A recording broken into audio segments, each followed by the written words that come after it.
What's up, everybody? Welcome to the Indie Giant Podcast. My name is Devin. And my name is Brendon. And I think Santa Claus is real. Oh, no. We had a whole bit that we were going to do, but I'm not going to do it. I do have something to talk about, actually. So today, I was at the post office sending out the last of the packages that I had to send out because I did some eBay selling. And so I had the box ready and I was standing in line and this guy comes up behind me and he's like fumbling around with a ton of boxes and like stuffing stuff in the boxes and wrapping it all up. And I'm like looking over and I notice it's just a bunch of the same thing. And I'm like, I gotta ask. I have to ask because if I don't, it's gonna kill me. And I'm gonna I'm doing like everything I can to get out of my shell and like just have random conversations with people.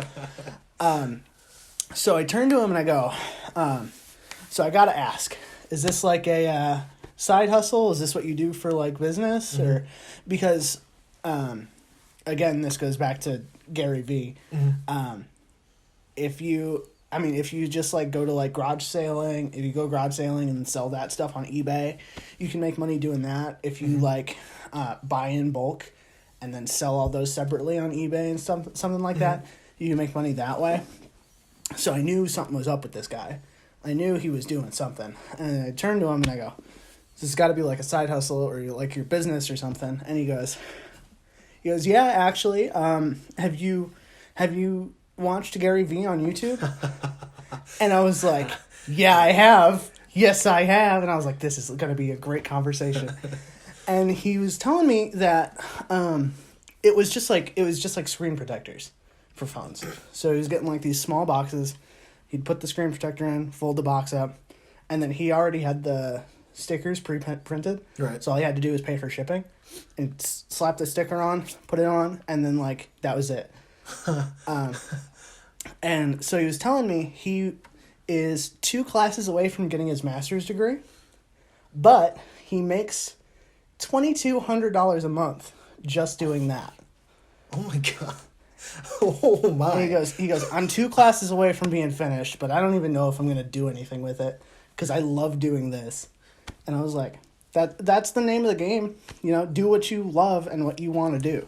I mean, that man loves selling screen protectors.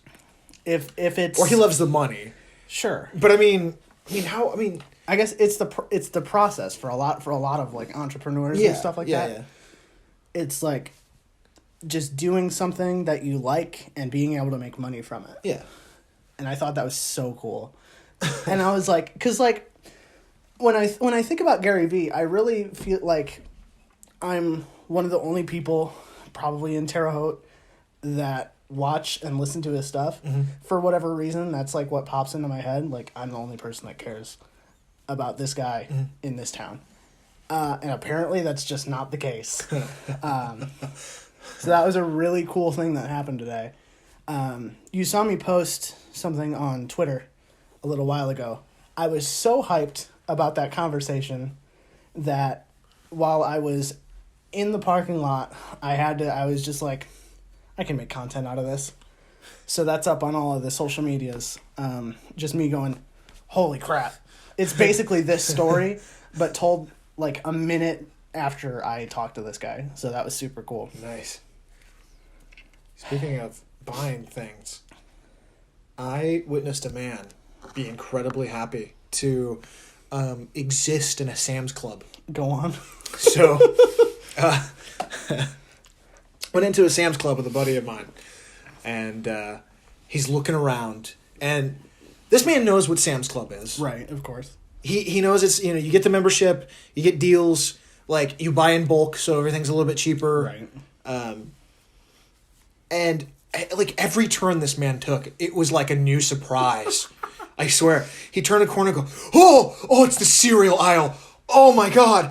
You can buy 6 boxes of Cinnamon Toast Crunch. Like, I don't know. That in itself is awesome. Like, You ever seen a kid open something like, on Christmas Day? It was this, but like every aisle he walked down was like just a new adventure. I've never seen a man be... A grown-ass man is so happy to just be in a Sam's Club. I mean, there is a good chance that he might have never been in there before. The only reason I know what Sam's Club is because my grandparents took me when I was little. And see, that's how I know what it is, too. So there's a good chance. I'd go in and get the 89-cent icy. Because I'm an icy fiend. An icy fiend. The ice fiend. Don't give me slushies. They're not the same. It's all about the consistency of the ice. It's got to be an icy, not a slushy. It's in the name. But then, like, okay, I've got a problem with both of those. Okay. Because at the end, you're just sucking up flavor, and then there's just a ball of ice. Okay, here's how you do that.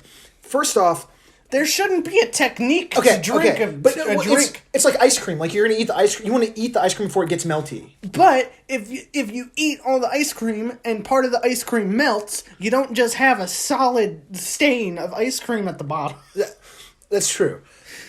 I'm getting furious. The thing is you take this is what I do. Because like I said, I'm an icy fiend. So, like, hear me out. He knows. Take the straw, right? Pull it halfway up. Okay. And drink it, like, right when you have it. Sure.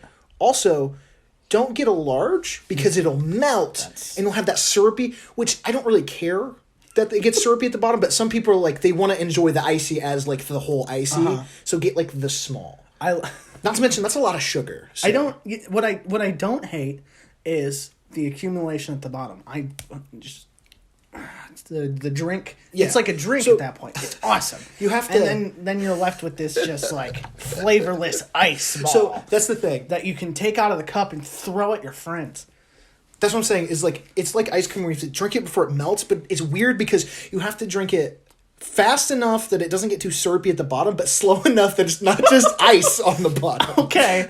It's a technique, I swear. I'm telling you, there's a trick to it. Okay, but if ice cream gets melty, then you've got a delicious drink. That's true. And also, I'm fucking strange and like to make like the entire bottom of the bowl ice cream and then like take a scoop of ice cream, eat it, and then flatten it out again. Because I'm a weirdo? No. Is it like a consistency thing? I mean, you forget that my mom owned a restaurant. That's fair. We haven't talked about that in forever. Oh, I know. It's been so long. I don't know what it is. I'm just, like I said, I'm fucking weird. I just like having... It's almost like soft serve at that point. I've just smashed it down so much that it can't figure out that it's ice cream anymore. And that's when I strike. It's like, I'm trying to think like the consistency. Some people might not know what I'm talking about, but in grade school, did you ever do, we might have, because since we did 6th grade together, did you ever do the ice cream in the bag with the salt? What? So like, it's like a science project, right? Like, okay. You learn how, like, salt reacts with cold things. Mm-hmm. Like the salt ice challenge, it actually makes it colder. Yes. Like it melts it, but it also makes it like what's the word? Like super chilled. Yeah. Because it's not frozen, but it's below freezing, but still liquid. So what you do is you put like whole milk in a bag, vanilla extract, and whatever. Here, get your drink. Getting real cavalier with rules here. So what you put in whatever flavoring, whole milk. In like a little sandwich bag, right? You get a freezer bag, okay, with ice, and then you put like rock salt, like sidewalk salt, in that, and then small bag and big bag. Shake the crap out of it, and it makes ice cream. I know what you're talking about. I don't remember doing that. I remember doing it. We might not have done it actually in grade school, fair. But I remember going home and doing it after we learned about it. Okay. I had a teacher in high school after I moved. Her name was Miss Porter. Lovely woman. I say as if I knew her, and I don't. Yes. I am aware of this woman.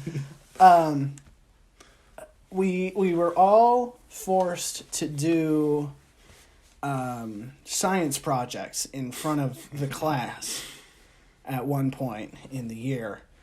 Mine was easy, but I fucked it up and broke half of it, which was disappointing. Not what I want to talk about, but I guess since we're here, you tie a nut onto a string, and then the other part of the string onto a mug, and then you sort of just take the string and put it over a pencil, and then let the mug drop, and the tension or whatever will cause the nut to wrap around the pencil real quick before the mug falls.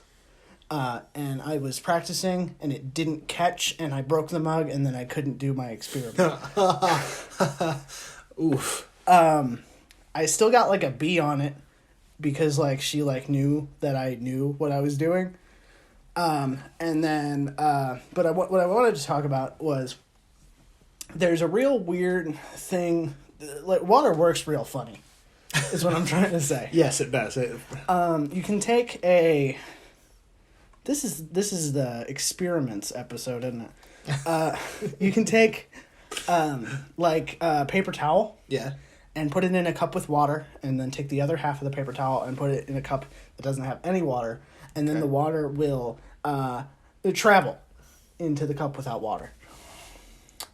Because it would soak up into the paper towel, and the paper towel water fills any free available space that it possibly can. Mm-hmm. So it travels from one and into the next cup. Yeah. Okay. But it was like real strange seeing the water just go, no, I'm going to go over here. Because it went up, over, and then back down. Yeah. Because like the paper towel can only absorb so much because, it fills all the available space and the paper towel and then just starts pouring into the cup. Right. Because it has some other place to go. Yeah. Yeah. So that was super cool. I have a new problem. Go ahead. I have to buy mouse traps. Sure. Oh, wow. That's terrible. So, I was at home. I have an old house, so it's nothing to do. Well, I'm a messy person, you know this, but it has actually nothing to do with like leaving food out, with not being clean. I'm clean, but I'm cluttery. There's a difference between being messy and being a garbage human. Like I don't do the dishes as often as I should, but I still do the dishes, kind of thing. But there was a mouse in my trash can. And I'm just sitting there, I'm in my living room playing video games, and I hear this just loud, like, thud over by my trash can in my kitchen, and I can just hear rustling. And I'd get up and it'd stop. I'm like, what in the world? And every time I'd go sit back down, and it would start again. And it would do it every about 15, 20 minutes. Your house isn't haunted. It's got mice. Okay, but that door closed on its own. That big mouse. That's a rat. That's a skeever from Skyrim. Real big mouse. That's I believe in ghosts. My next story will tell you that. But I think your house might just have rodents. Really big rodents.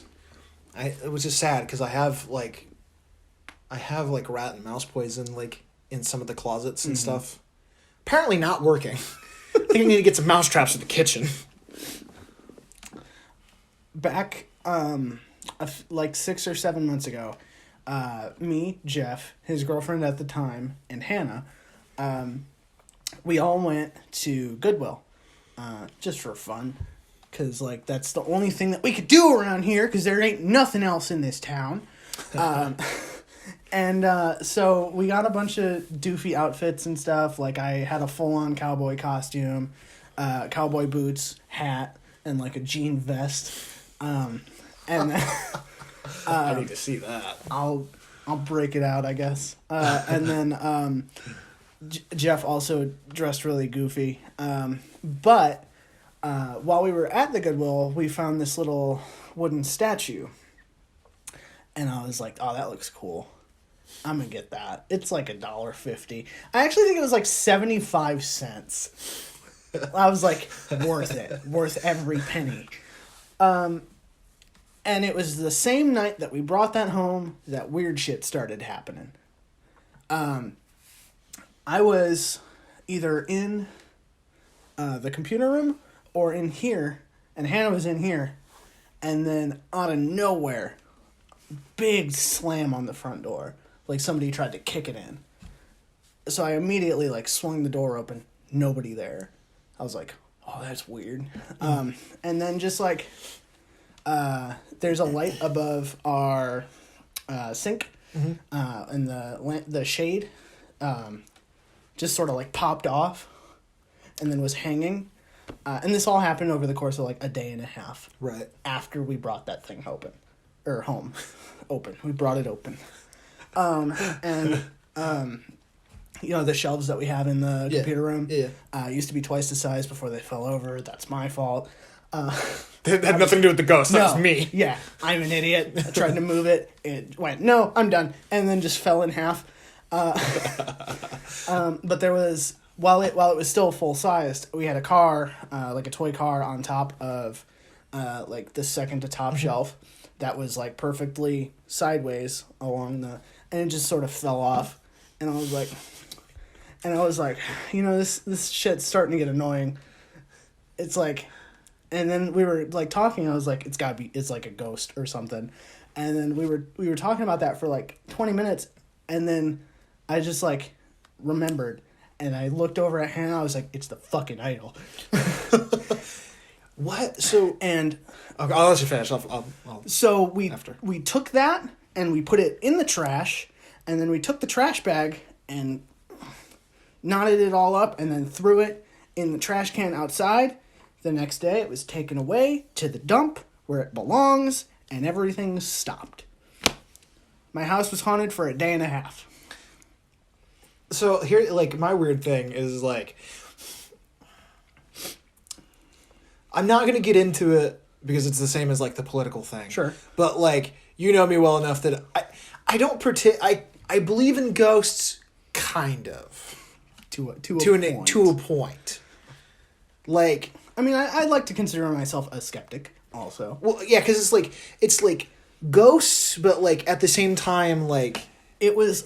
You know, I can explain a lot of stuff away. Like at one time, like if just the light thing fell off, or just the car fell off the shelf, or just the bang happened to the door. But all three of those things within like what did it look like? Like an idol. Like think of what like a wooden, like a carved wooden, like a man. Is it like a carved man? Sorta, like Temple of Doom-esque statuette. Yeah, that's a cursed thing. I was like, that's neat. I literally walked up to the Goodwill guy and I was like, so can you guarantee whether or not this is haunted? As a joke. Mm-hmm. And he was like, probably.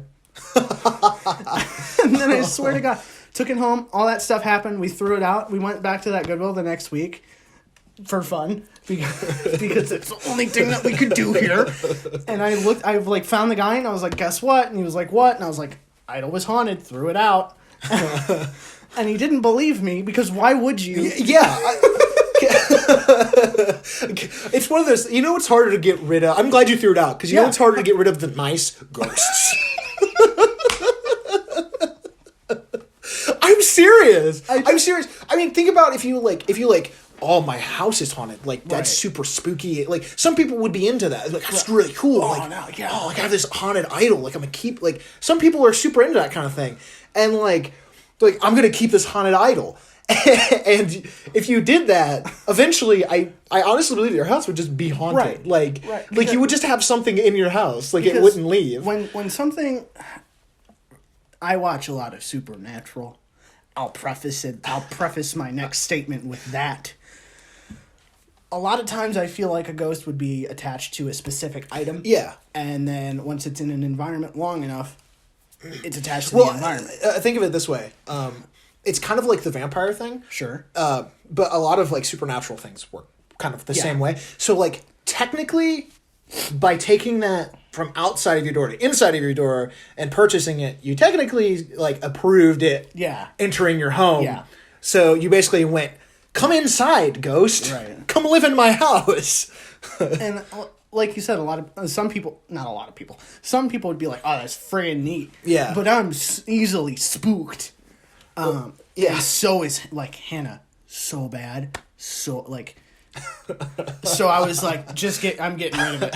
Like there was no thought of, well, it's haunted. That's cool. Like, I was like, that's haunted. Fuck that. Yeah. See, and my thing was like that my bathroom door closed like one time. So now I'm like, the house probably isn't haunted. Right. But like it could have been. Like, Yeah. and you know, my grandma, like my grandmother owned this house before me. Like, I mean, I suppose weirdly enough, you know, my grandpa died, but like I don't think my grandfather would be haunting the house. Right.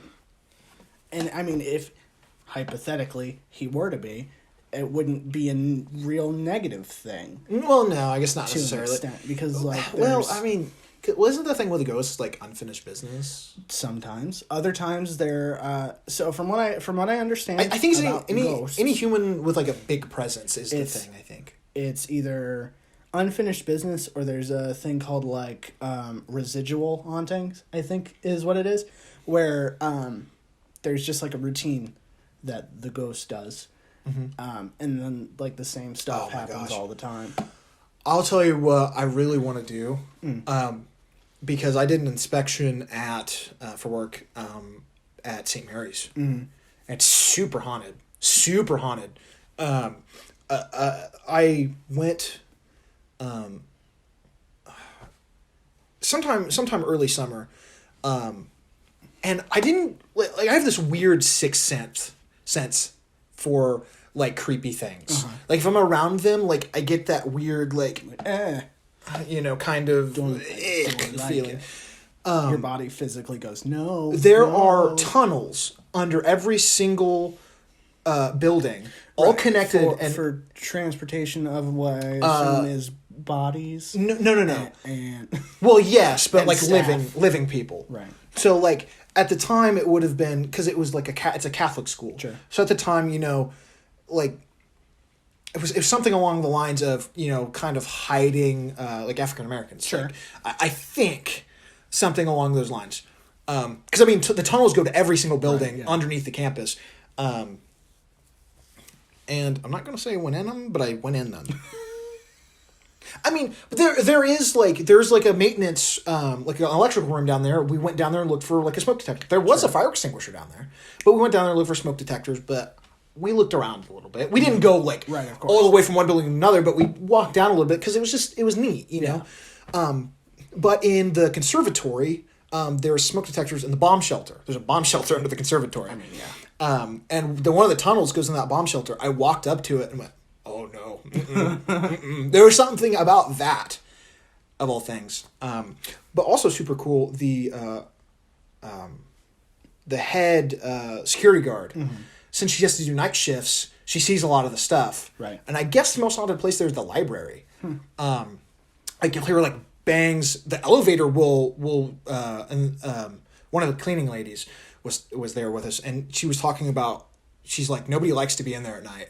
And she said about 5 or 6 in the morning, the elevator will start going up and down on its own. Without fail, it'll go up and down on its own. She said one morning she got super annoyed and she just yelled, "Will you stop?" And it did. It came back down to the first floor, opened up, and it didn't go for the rest of the day. Stuff like that's pretty wild. I was, you know, those like talk to or text to speech Reddit videos, like, oh, the creepiest thing you've ever seen. Yeah. I was listening to one of those, and it was something similar to that what happened to my grandparents when my great grandmother passed away. The guy was he was like, I kept having these weird dreams of this like old creepy dude, and I was in the closet, and my room was on fire. And eventually he told his mom, and his mom was like, "Oh, you remember that? That's crazy." Because when he was 3, there was a house fire. And the previous owner was an old man who I guess they were related to. And for whatever reason, he kept seeing him. And like once he saw a picture, he was like, "Oh, that's the dude that I keep seeing." And so like eventually, like he couldn't sleep in his own room. And then like one day his mom was just like, "Hey, Grandpa Rick," or what? Of course. Or whatever. Oh, jeez. I don't remember the actual name. Like, "Hey, we live here now, and we promise we'll take good care of the house. Stop." And then of course, it ended after that. Yeah. But like, my grandparents, when my great grandmother died, kept getting phone calls on the house phone. Every time they'd pick it up, there would be obviously nobody on the other end. And so one day, my grandpa got fed up with it. And of course, my whole family is a little superstitious. My grandmother's from Hawaii. Yeah. And there's a big spiritual community over there, of course. So my grandpa picked up the phone one day and he was like, Irene, you have to stop calling here. Like, we get it, but it's done and over with. You have to stop. And they never got a phone call like that again. Huh. I would love to. I would love to do something like a what's the word? Like a ghost hunter, but like a good one, like a ghost hunters, where like early ghost hunters, where I'm like positive they were actually hunting ghosts, right? Or like ghost hunters was the only one that was like they're actually looking for ghosts versus like what's the exploration unknown. I love him. I like that show, my favorite and I like him, but at the same time, I'm like I feel like some of it's staged. It's something big. That's my favorite line that he ever says in that TV show. And he says it all the time. He goes, something big, something huge. It's huge. Oh, God. We went to that abandoned TB hospital a couple years ago. Yeah, that's in my hometown. And we checked the whole place out. It was super cool, super abandoned. And then we got to the bottom floor, and we were looking around, and then we like walked into this one room, and out of nowhere, Jacob was just like, "I don't like this. This is terrible." Yeah. And like, you start when you get in certain places, you just start feeling that like existential dread, and you're just like, something's not right. Yeah. I will say something might be wrong with that place too because so when I was still dating Emma, Sure. Her mom and her went there, and they went up into the attic, which I remember seeing the attic from the video, and Emma had taken a picture of it, and so I know exactly what I was looking at, and that little window with the circle, someone had drawn a pentagram there with the circle and had candles. And when they got up there and walked over to it, there was a chair in front of it facing that window. And the candles were like half melted and the was still like smoke coming off the wicks. So like someone had just left maybe like 15 minutes, 10 to 15 minutes ago. Or however long they smoke. I don't know. You know, it's super weird. So like that could be a lot of things, you know, and it could just be like that weird feeling of I'm in an old abandoned place, but at the same time, you know, someone drew a pentagram. There's always a reason. I tend to feel there's always a reason that you get that feeling. Going back to like the Ask Reddit videos and stuff like that. Typically when people get those feelings like something or someone is watching me, something or someone is watching me. I have a really good sense for that. Like again, when I was doing that inspection, my partner is a big scaredy cat, you know. And he was like walking through and he's like looking over his shoulder. I even started whistling just out of boredom, going through and testing. He goes, "Oh, don't do that. Don't do that." And I go, "What?" I was even whistling like a happy song, like, yeah, I have like a crazy sense for that, and it'll go from like 0 to 11, immediately. It's nutty. You know what I find weird that I never really thought about until a couple years ago? What? I was back in my old house in Illinois. I was probably 11, 12. Like 5th, 4th grade. My bedroom was on the 2nd floor of the house. The house went, you walk in the front door, living room on one side, kitchen on the other side, and in the middle is this giant like column. I don't know what it was for, because I remember like Spider-Man climbing up the wall and then like the doorway and getting up there, and it was just like nothing. It was just something to like block off the rooms together. Yeah. so it was all dusty and gross on top. But like, so it's that, and then if you walk around either way, there's a downstairs with our really shitty, creepy basement, and then an upstairs, and like it's like, and then the bathroom, my grandparents' room, another bedroom, and then my room. And so I'm on the second floor, and my bedroom is against the wall, which would be the outer wall of the house. And at the foot of my bedroom, there is a window on the side, so that like the end of my bed, and then like there's the window. I remember, and for whatever reason, I had bunk beds. Just because I'm a fun kid. I liked sleeping on top because I like having height. Yeah, I was that way too. And just one night, in the middle of the night, about 3-4 in the morning, because I'm nuts. Even when I was little, I'd stay up that late. You know how I'm up all hours of the day. Yeah. Even when I was like small, I was like that. I've heard like a knocking, not on the window, but on the wall, on the inside of the wall, like a knock, like a. And I was like, what?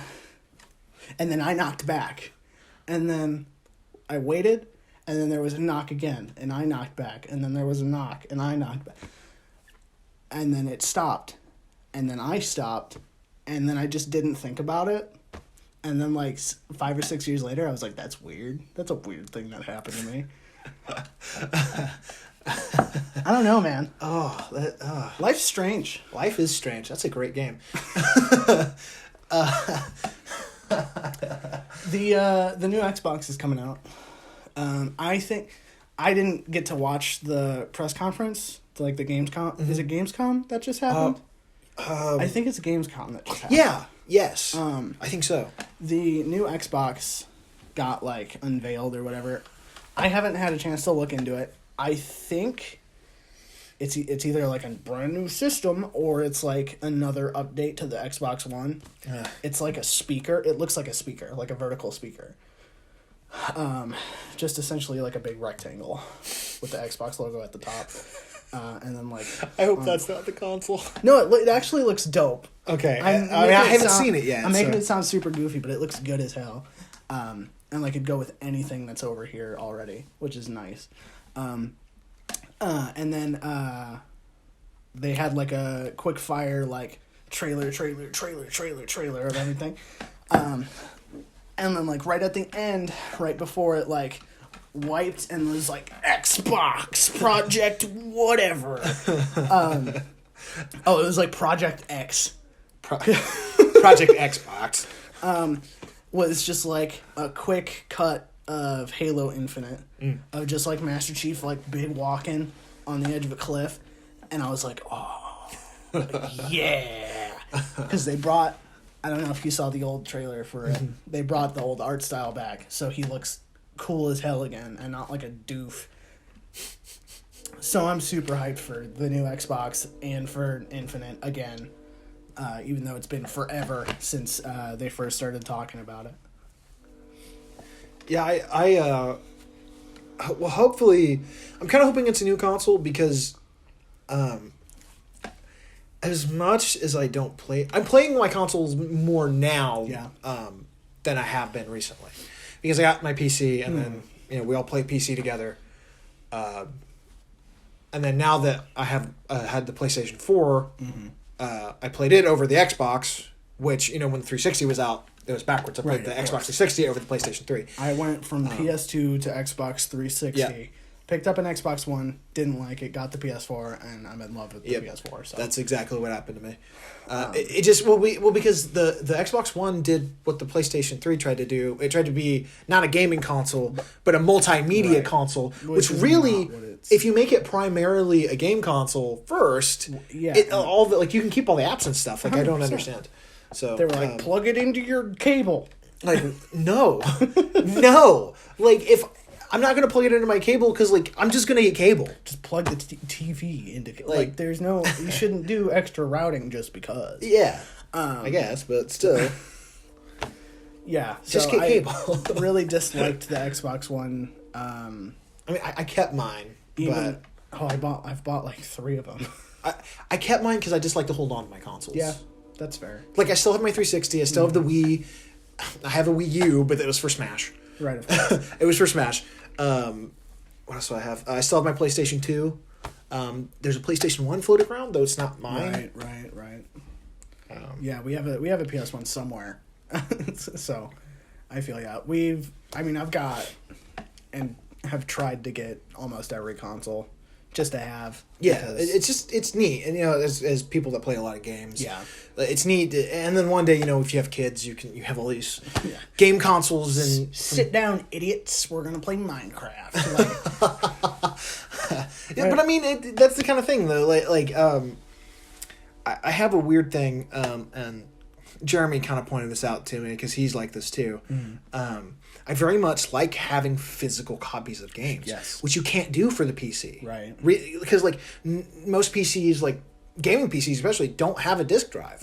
They just don't sell physical copies of games anymore for PC. So if you want a physical copy of a game, you have to buy it for a console. The only physical copies for anything on PC is going to be Overwatch, GTA 5, and The Sims. And that's it. Yeah, it really is.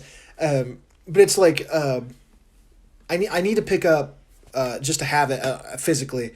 Red Dead Redemption 2 because I don't have it physically. And I bought it for the Xbox before I had my PlayStation, right. So I kind of want to see what it looks like in 4K because I have a 4K TV and a PlayStation Pro. But anyways, and I have like Jedi Fallen Order. I got Death Stranding digitally, but I wouldn't mind to have it physically, because and it's one of those things like if the store ever goes down or they stop supporting it, you lose all your games. Yeah, that was another thing for the Xbox 360. I had so many downloadable games, but I got rid of that particular 360. So I don't even though I bought all of those games, I don't know what I have because there's not a thing tied to the account where it's this is what you've bought. I have to physically look up games and hope that I had them and then re-download them if I did. Yeah. But yeah, you're right. It's nice having. I like having an entire shelf dedicated to. Yeah, it's a collection. Yeah, it's fun. It really is.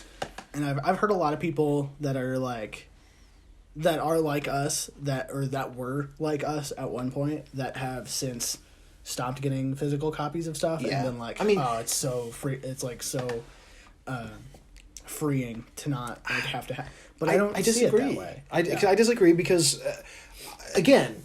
It's one thing to have a digital library of games. It's nice and it's convenient. Yes. Steam is convenient. Yes. But it's like having a real book versus an ebook, right? It has pages. You can touch it. It's real. Yeah. Which is weird because it's a game and you're going to pull out the disc and play it, but still, it's there. Right. You have it for forever, as long as it's not broken. As opposed to until they shut off the internet for that console. I didn't even know, on Steam, what I had in my library until I did the beta for Steam, instead of just having the old Steam layout. Because now it shows all games that you have in general. Right. So I didn't even remember half the games I had because it wouldn't show back up, kind of thing. So I think it's weird that Steam does this thing if you, if you were to uninstall it or not turn on Steam for a while or whatever, and you have free to play games, and for whatever reason they're uninstalled, like Team Fortress 2 will just sometimes disappear off of my Steam, because even though you picked it up at some point, it's not on there anymore, so you don't have a reason to look at it. And Steam's just we'll just go put this one back in the vault for you. You're never going to touch it again anyway. Yeah. Which I think is so messed up, because I could tell you I've put over 1,000 hours into TF2. I haven't put that many hours into it, but I played it a lot with you. Oh, Team Fortress 2, Counter-Strike, I don't know. Probably Halo 3. I've put well over 1,000 hours in each of those games. Yeah, for sure. We're in the last month of the year of the decade. Yeah. Which is strange. Yeah.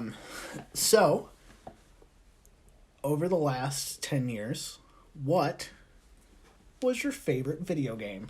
Oh, the last 10 years. Oh, yeah. Oh, my. Oh, big time. Oh, that's... Because I've got mine locked in. I am, like, the worst person to ask that kind of question, too. It's a thinker. I don't think about things like that because I very much live in, like, kind of the present very much where, you know, I have a favorite game at the time, but once I'm done with that game and on to the next one, completely don't remember the other one. So, Halo 3 ODST.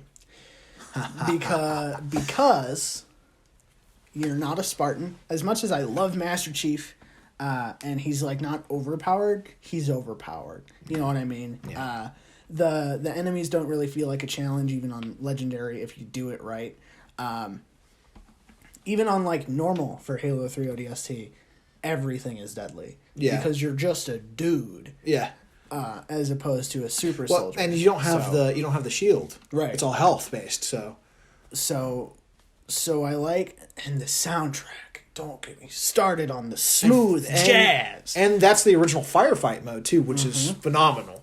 The only thing I didn't like about Halo 3 ODST was a lack of competitive multiplayer and a lack of matchmaking for firefight. But I found out through doing research for the video that I don't think we're ever going to release because I did think it, now that I'm like looking at it, it's a little goofy. Yeah. Because it doesn't talk about Halo as like the story. It talks about specifically the release dates and what happened. Yeah, okay. Yeah, I see what you're saying. I found out that it would have taken another 6 months to implement a matchmaking mode for Firefight. Okay. So they just didn't have enough time, maybe time crunch possible. Yeah. Which is just wild to think about. Just an incredible amount of coding goes into video games that you don't even think about. Even for something that's like as simple as a menu option. Yeah. Holy fuck. Yeah. I mean, we're going though. Yeah. It's great. 42 minutes. We didn't know. Yeah, I was like, whoa, how long have we been recording? So yeah, Halo 3 ODST, because there's like an open world aspect to it. You can sneak past groups of enemies. You never really, other than like in any of the rookie missions, you never have to fight an enemy if you don't want to. You can always find a way around like troops and stuff, and I think it's just super cool that and like I said, the soundtrack is amazing. I think that's, if it's not my favorite game of the decade, it's definitely up there. I don't know. Like, I really am like the worst person to ask that question to. I have so many games that I just like. Yeah. You know, it's and then like now like I do that thing where I draw a blank because I'm trying to remember games that I can't remember. Right. So, which it's weird that you bring up ODST though, because I literally just talked about that like a couple days ago at work. Yeah, I was talking to my buddy and he we got to talking about just Halo in general. Oh, I got to talk about I picked up Halo Reach to him. Okay. And he's like, you know what game I really loved? He goes, Halo ODST. And I go, it's super dope. And he goes, oh yeah, it's really good. I'm telling you, man, one of the best Halo games, and I think it's because it doesn't focus on the Master Chief as much as I love. It's a Rogue One. It's a Rogue One to Halo. Yeah. Because I mean, Rogue One, it's you know, it's Star Wars, but it's not about Jedi. Right. It's a totally separate, you know, even Solo maybe, they're separate. I've always thought if for whatever reason 343 and I definitely thought this before 343 picked up the franchise, I always thought if Bungie for whatever reason asked me to design a Halo game, and I thought about this way before Alien Isolation came out, I would love a Halo, like a game set in the Halo universe, focusing on a platoon of Marines, and they are on like a ship that's lost power, is out in space, and there is like a group of elites that they have to run away from because they can't fight. You can't fight an elite if you're a dude. What about that? I would love essentially Alien Isolation, but you're a Marine and you're like running from elites. What if I do you one better? Go ahead. Right? That. But it's the flood. Oh, or no. both. Oh God. Like maybe part of the game, like that's what happens. Like you get not shot down, but kind of disabled by them, and then you also get found by flood, and it starts infecting like some of the Marines, and It would definitely be like a horror game, but I really think that would not only sell really well, but also be an amazing concept to really show you the overall horror of war in 2552. Yeah. Because as much as like, okay, so Reach obviously shows a lot of like, oh God, we need to get civilians out of here. Civilian ships are getting shot down as they're trying to leave orbit. It's like stuff like that. Super, super like neat concept. But there's, and ODST does that really well too. Because you're like shown just the remains of this city that's been absolutely destroyed by the clusterfuck that is the war. I really think that if you like focused down on one specific group and really showed, like, oh God, these 8-foot aliens. Yeah, that's what I was kind of thinking. Was like you don't realize, because it's one thing to be kind of like an action game, right? Where you're this fearless Marine, or even if you're scared of things, but like you're a soldier, like you go in, you have a gun, and you shoot things. Like even regular Halo, you have a gun, you go in and shoot things. Like you're a badass. But at the same time, if you're just a normal Marine, like these elites are 8 foot tall, almost double at your least, size. And probably 5 times stronger than a normal human. Yeah. I mean, they could pick you up, cave in your head, and just toss you like a rag doll. Even a grunt, a grunt can crush a hood of a car. Right. So I mean, and that's in the lore. Yeah, like if you get punched by a grunt, it hurts. Like it'll probably most likely if you get hit in the chest, it'll break ribs on the first punch. That's really funny to think about too, because grunts are like the scaredy cats. But like if a grunt came up to you, he'd still stand almost as tall as you and be way stronger than you. Yeah, and they're in the Covenant for a reason. They are grunts as much as they are grunts. But just because you're a grunt doesn't mean you're not tough and strong. Like the weakest unit in the Covenant is still probably stronger than your average Marine. Oh yeah. Period. Yeah. So, it's maybe a little closer together. Sure. The strength difference, but it's still a fully trained, fully fit Marine versus this fully fit grunt is stronger by far. Gosh, now I just you're making me want to watch the the Halo animations. The Halo animations are really good, but I'll tell you what. What is it? Forward Unto Dawn, the live action Halo movie. I think how many of those are there? Just the one? It was like a series because it was split up into a bunch. Yeah. But you can find the full. I think I have the full cut. That's an awesome movie. I think I have the full cut somewhere. So yeah, I'd love to see something like that eventually put out, because there's always a chance, because we got ODST and we got Reach and we got all the Halo Wars games, which none of them actually focus on the Chief. So there's always a good chance that if not in a game, in a book or like an animation or short film or something like that, there's always a chance that we might actually eventually get that, which I think is super cool. Because unlike Star Wars, they've just sort of embraced everything and Halo's goofy, it's fun, it's serious at times, really serious at times, and I don't know, it's a good series. It's a good collection of stories and series. Even if you don't like 4 and 5, there are a lot of good things about both of those. Yeah. Aside from the art style, the universally hated art style of 4 and 5. It was a little weird. It was jarring between, So, yeah, other than that, I think Halo as a series and Halo 3 ODST as a video game stand head and shoulders over most other games that I've played, which is why I think ODST is my favorite video game of the decade. I think I'm going to say Persona 5. Yeah? And just for the sheer amount of time that you have to put into that game to play it. I mean, it's a 100-hour game. Like, that's the full game. Like, it's 100 hours. Yeah, and it's story. It's got a lot of like neat little, story bits, and you can interact with all these different characters, and then it's a JRPG on top of that. Right. So like, I don't know. I think I'll say Persona 5 for right now at least. Yeah. Yeah. There's a lot of.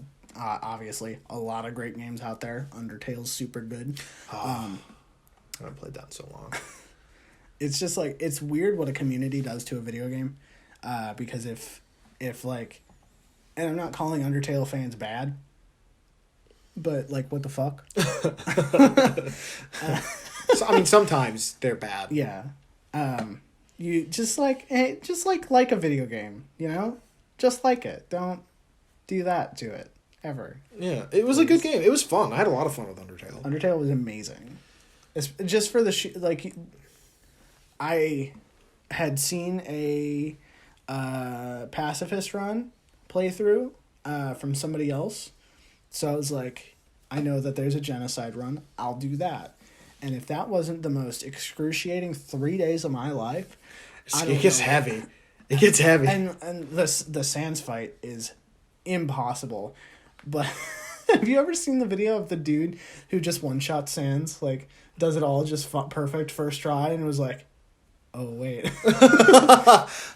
It's an amazing video, because, like, he doesn't realize what's happening. He's just like, oh, God, this is ridiculous. And then he does it first try, and he's like, oh, okay. Because it's supposed to be, like, yeah, incredible. Hardest. It's like the world's hardest game. Right. The little phone app, it's super crazy difficult like that. Oh man, Flash is gonna be gone soon. Like the TV show? No, like what? like the extension on browsers. Oh yeah. So all of those games that were made in Flash, you won't be able to play. Oh, that's so weird. Man. So there's like an entire generation of the internet that's just gonna be gone after like June of next year. It's crazy. I guess that's what happens to obsolete technology and software, I suppose. But it's just like, it's weird because we grew up playing like browser games, and that's gonna be super strange. And people probably don't play them much anymore. No, even school kids are just playing on their phones.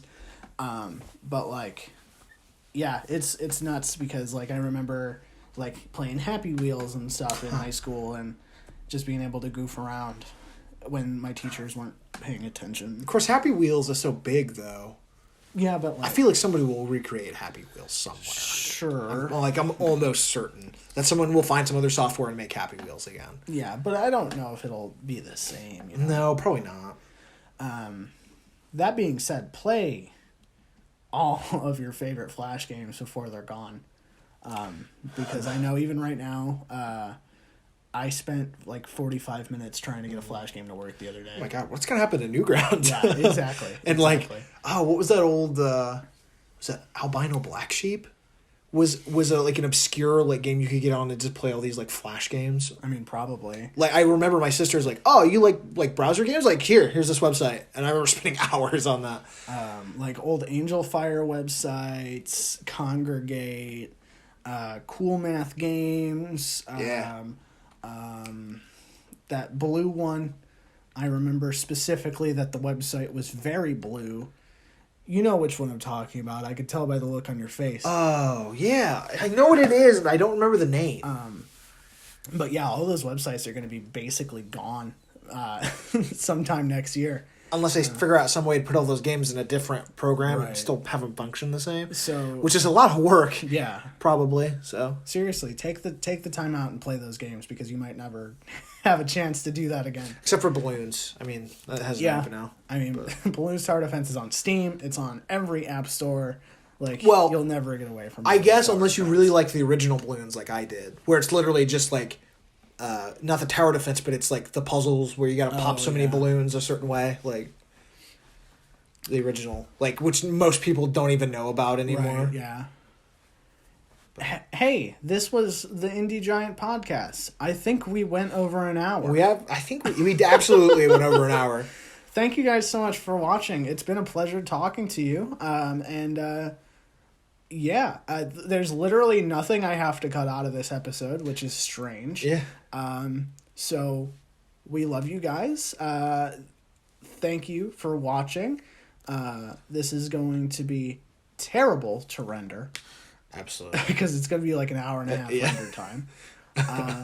But yeah, again, thank you. We're going to go film some other stuff. And we're going to have actually more content this week. Yay! Than just the podcast. More content for your pleasure. So, again, love you. Thank you for watching. And we will see you next week. See ya.